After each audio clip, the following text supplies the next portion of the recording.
The Levitical priests, indeed the whole tribe of Levi, are to have no allotment or inheritance with Israel. They shall live on the food offerings presented to the Lord, for that is their inheritance. They shall have no inheritance among their fellow Israelites. The Lord is their inheritance, as he promised them. This is the share due the priests from the people who sacrifice a bull or a sheep, the shoulder, the internal organs, and the meat from the head. You are to give them the first fruits of your grain, new wine and olive oil, and the first wool from the shearing of your sheep. For the Lord your God has chosen them and their descendants out of all your tribes to stand and minister in the Lord's name always.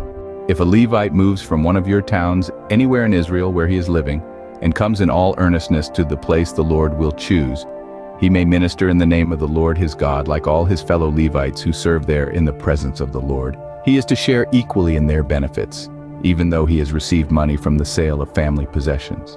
When you enter the land the Lord your God is giving you, do not learn to imitate the detestable ways of the nations there. Let no one be found among you who sacrifices their son or daughter in the fire, who practices divination or sorcery, interprets omens, engages in witchcraft or casts spells, or who is a medium or spiritist, or who consults the dead. Anyone who does these things is detestable to the Lord. Because of these same detestable practices, the Lord your God will drive out those nations before you. You must be blameless before the Lord your God. The nations you will dispossess listen to those who practice sorcery or divination. But as for you, the Lord your God has not permitted you to do so. The Lord your God will raise up for you a prophet like me from among you, from your fellow Israelites. You must listen to him.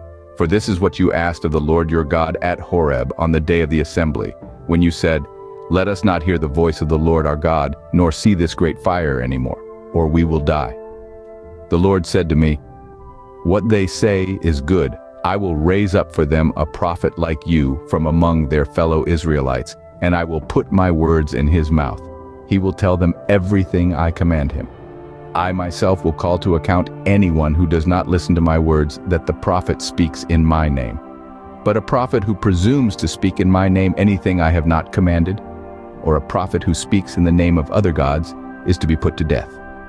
You may say to yourselves, "How can we know when a message has not been spoken by the Lord?"